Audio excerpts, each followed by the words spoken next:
Different. And basically, we're going to take it from the staff and get more focused on education. We're going to have a few topics that we'll have professionals who will be providing information.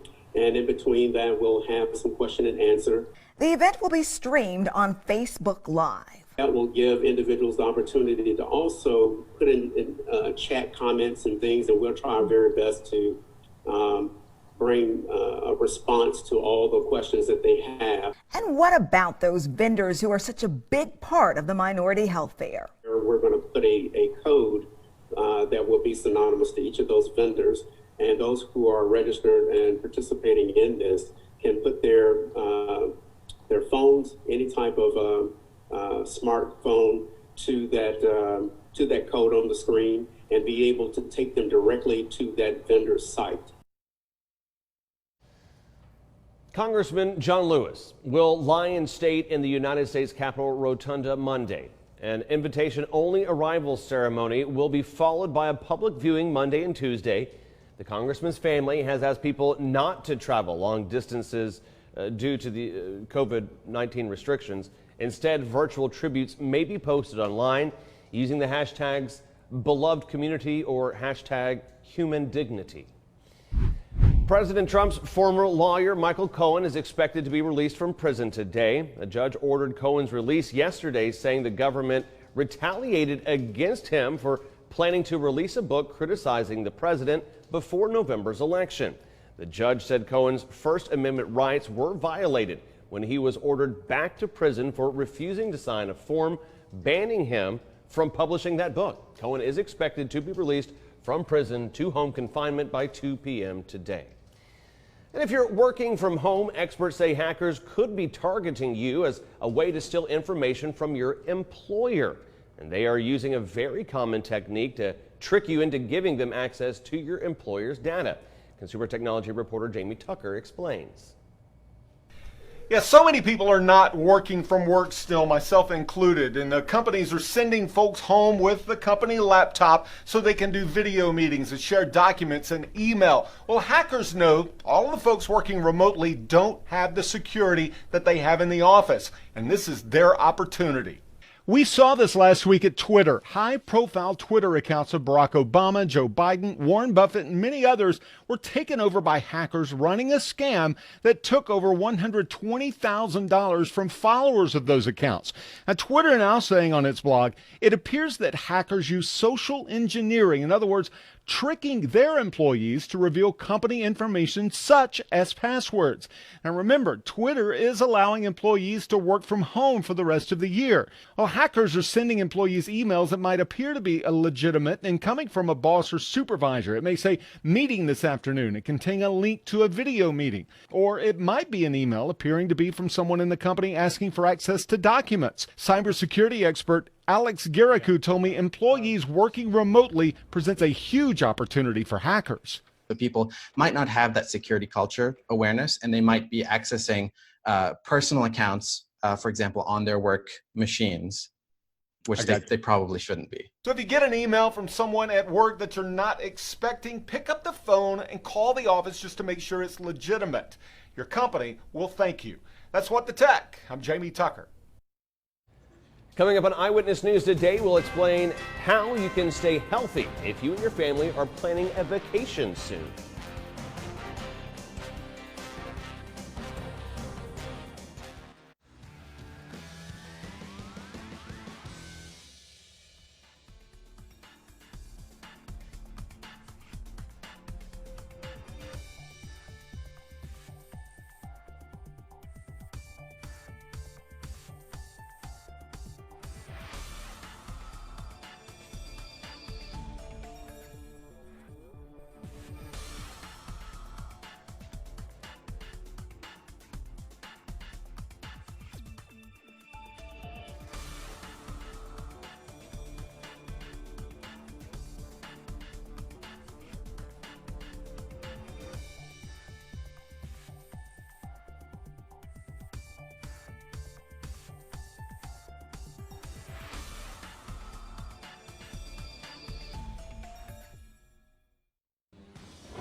Coverage you can count on. Channel 3 Eyewitness News today. Well, many families are taking last-minute beach trips before the school year starts, but is it safe? Channel 3's Caroline Corrigan will join us with some safety tips. Plus, 9 people at the Hamilton County Jail have tested positive for COVID-19. We'll tell you how officials are responding. I would normally say good Friday morning, but it is a great Friday morning. I had no idea. This was such a pleasant surprise. And you know, I love Lori Mitchell with my heart and my soul. Who doesn't? But I came into work today and I'm reading down the run and it said Michelle tosses to weather it. And Michelle Herron is gracing us with her presence all morning long. If you're just waking up or perhaps just left the television on last night, stay tuned because you got this for the next 2 hours, everyone. Absolutely. You know, it was a nice surprise for all of us. Especially to you. And you're like, Especially me. oh, I'm working today. Hey, it's all right. It's all right.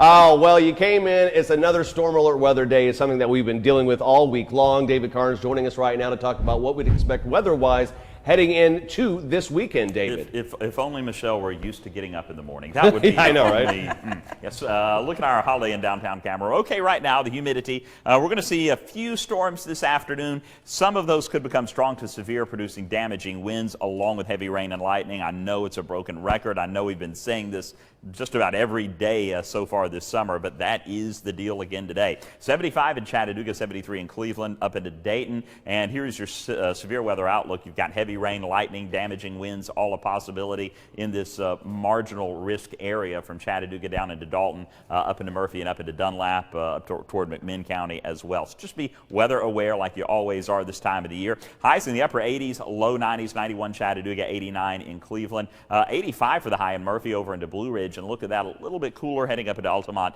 We'll get up to 82 degrees. We'll have your complete forecast coming up in just a few moments. Not just touching on the potential for severe weather today, but we'll go into the weekend and brush on the tropics as well, which are getting fairly active. Right now, we'll head over to John. Good morning. Absolutely. A whole lot going on down there as well. David, thank you very much. To your news, and new this morning, Chattanooga police are investigating a shooting on Fagan Street. It happened around 10 o'clock. The man shot was taken to the hospital. His condition is unknown to us at this time.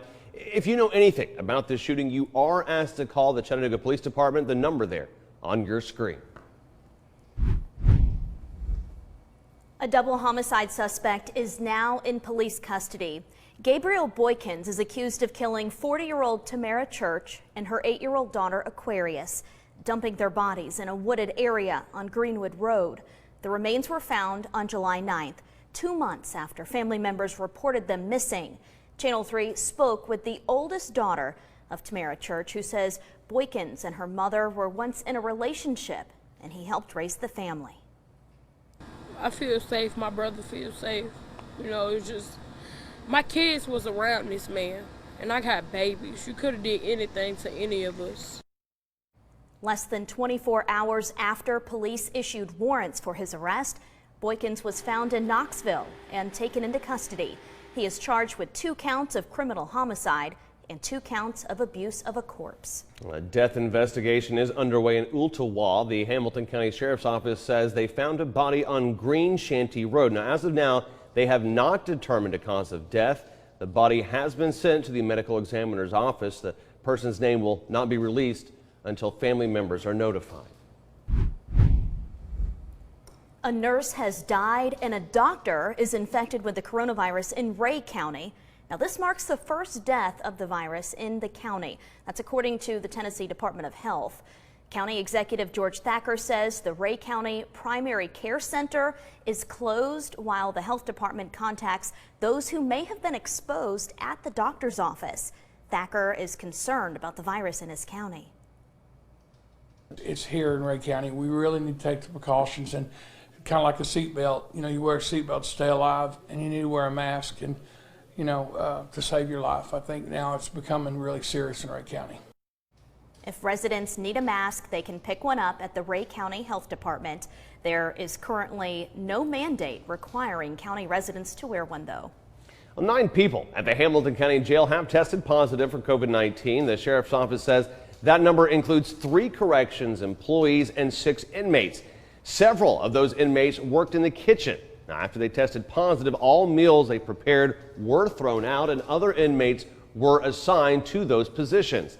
The employees are safely quarantined at home while the inmates are quarantined in a separate part of the jail, receiving treatment from Erlanger medical professionals. A traveling carnival set up near the Walmart parking lot on Gun Barrel Road passed city and county inspections and opened last night. City officials tell us it was ultimately up to the health department to determine if the carnival was following safety guidelines related to COVID. The carnival's owner tells us they have safety measures in place like temperature screenings, social distancing signs, hand sanitizing stations, and plans to clean seats and lap bars after every ride. Well, speaking of a little entertainment, many families are taking last-minute trips to the beach before the school year starts. The big question, though, is it safe? Caroline Corrigan joins us live from home on the North Shore this morning with a few safety tips from a local travel agent. Caroline? Good morning. Well, if you scroll through Facebook or Instagram right now, it seems like all your friends and family members are at the beach. I spoke to Amber Dixon. She's the owner of Limitless Destination Travel Agency. Since the pandemic hit in March, she has been extremely busy canceling and booking trips for her clients. But she says several of her clients have decided to just cancel their international trips amid the pandemic. Instead, families are picking closer beach locations like Destin and Panama City. As a precaution, she's recommending families stay at well-known reputable hotels.